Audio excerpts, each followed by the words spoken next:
when I started content, I really wanted to share something with the world. Obviously, like everyone else, there is the money aspect, which is quite exciting because we all want some money. But I realized that you also have to have something that you want to offer to the world, something special, something that will contribute to someone else's growth, something that will encourage someone, something that will make someone laugh. And this thing, you have to do it from the bottom of your heart. And when I did my first video, it was about turning 30 and what I have learned. Turns out, I don't think there's something there's a lot that I had learned then. Obviously, being a 30-year-old, you have some lessons here and there. But now that I'm 31, I turned 31 this year, I strongly feel that I still have so much to learn. And I know so little. That's how I feel, actually.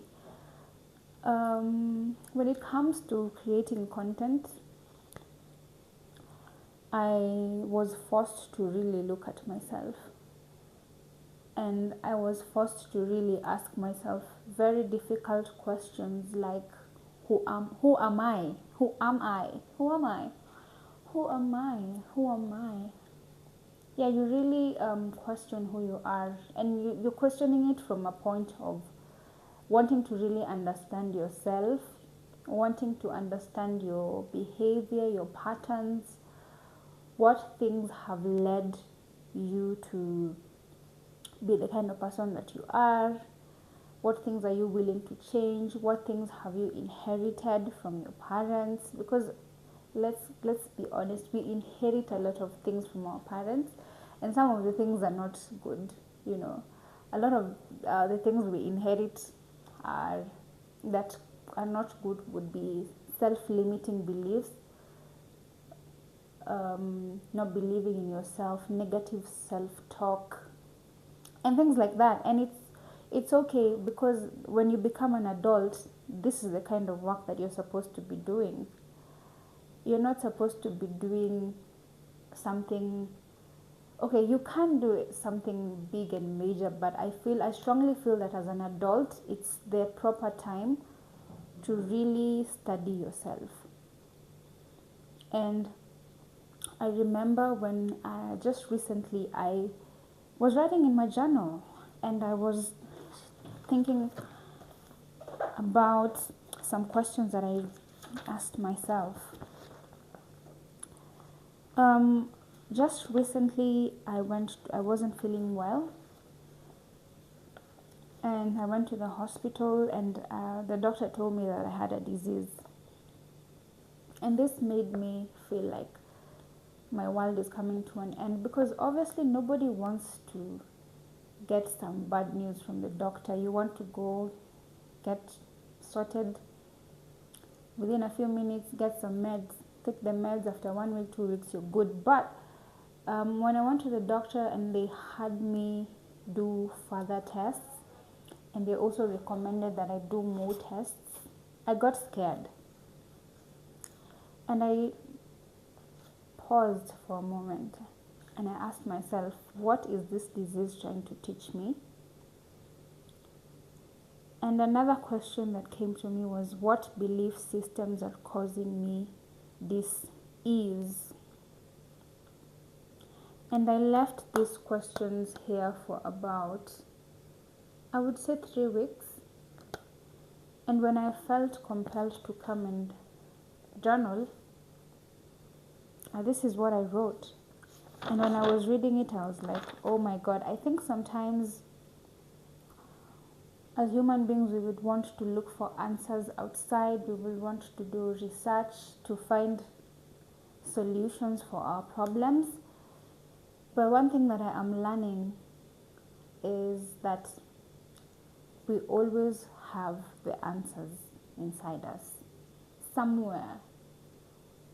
Doesn't matter if it's going to take you 2 minutes, 1 month, 5 years, 2 years.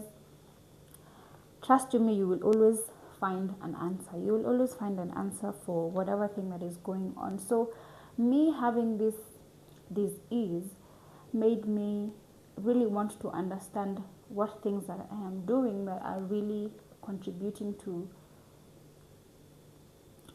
my being sick, me not being okay. And this is what I journaled. I said I wanted to know myself more. That's what I asked for from God during my 30th birthday. And boy, am I finding out about myself. I wanted to stop being a people pleaser, or at least I thought I was getting over that thing. I thought I was getting over people pleasing.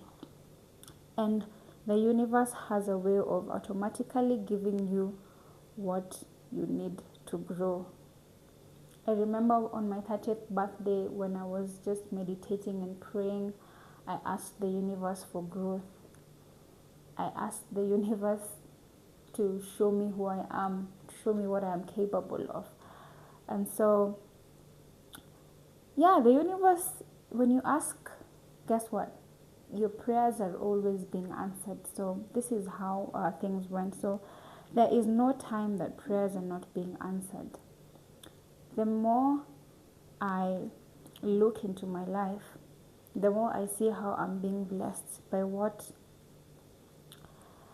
I was desperately praying for in a certain point in my life.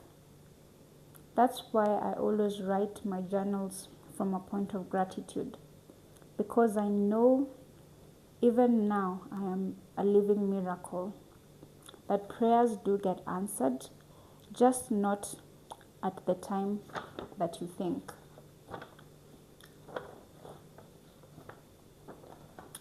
Everything is perfectly fine, even on days that seem like they are not too fine. It always makes sense later. Looking at things from that perspective is where the growing up work is. So, yeah, some days you got it, some days you don't. That's where faith and hope in yourself to grow through things is given to you through grace when you pray. Because we all have a time that we have needed to pray because you needed something bigger than yourself to make the next step. Because there are days that you are just like, God, please give me a way. I'm sure we've all been there. You have been in that situation where you're telling yourself, I don't know how to move forward. I don't know how I'm going to navigate this thing. God, please, if you are there, universe, I know you're there. Do something for my situation. So this was me during this time of this ease. I was really praying for a revelation, because I listened to something somewhere, and it was Bashar. Bashar was saying, what is your disease trying to teach you? So when I'm looking at the disease, I'm not looking at it as an attack to my life. I'm not looking at it as something that is here to destroy me, something that is here to make my life terrible. No, when I'm looking at this disease, I'm looking at it from a point of what am I being taught? What is God trying to teach me? What am I supposed to learn from this? That is how I'm looking at it. And I am not a religious person, but I am religious to picking myself up, choosing the best things for myself. I am religious to empowering myself, however that may look like. I trust in myself and the power of the universe. I plan to savor every moment because this life is too short to not choose your joy. My joy is hanging out with I plan to savor every moment because this life is too short not to choose your joy. This weekend, my joy was hanging out with my mother. And it was such a beautiful experience, hanging out with her. It's been a long time since I went back home. I haven't been home for like, I think a year, almost 2 years now since I moved out. And when I moved out, I was like everyone else. I was like everyone else. I was like, I'm not going back there. I'm not going back there, never ever. But with growth comes forgiveness, it comes love, and through love, learning to love yourself, you also love and understand your parents, and that they are also they're also doing life for the first time. The mistakes happen. So this weekend I was really immersed in spending time with my mother. We had a sleepover, and it was so beautiful. So with that comes being grateful for the gift of family, and our family teaches us how to love, because in your house, who is your closest neighbor? It's the person sleeping next to you in your room. And you know what Jesus taught us. To me, Jesus is such a great teacher, and he said, love your neighbor as you love yourself. And I thought about my neighbors when I'm inside the house. It's the people who are sleeping next to the rooms inside the house. And those are the people who are going to teach me how to love, to be less judgmental, to be more accommodating, and all these good things that we need to nurture friendships among each other. So I have been lost for a long time, but this is what I'm learning. This is what the university is teaching me as a person. I am learning how to journal. And for me, a journal is my life's notebook. I was telling my friend the other day that I have this journal as a notebook for my life, because I feel like I strongly believe that life is always constantly trying to teach me something.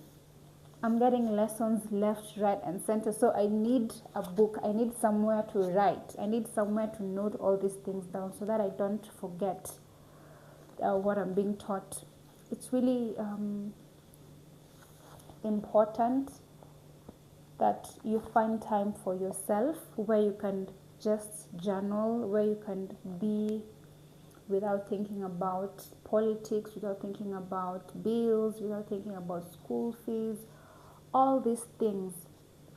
If you have some time where you can escape, it's really beneficial for you as a person. So now that I'm talking about this, I'm realizing that this is probably the type of content that I'm supposed to put out there, because it comes so easily to me. It does. This is what I'm learning in my 30s, guys. This is what I'm doing in my 30s. Today I'm home. The next day I'll be somewhere else. But every time I'm just feeling that life is teaching me so much. Thank you so much for listening, and make sure you comment down below. Tell me, what is life teaching you? What are you learning at this point in your life? You may be in your 60s, 70s, whatever. Tell me, what is life teaching you?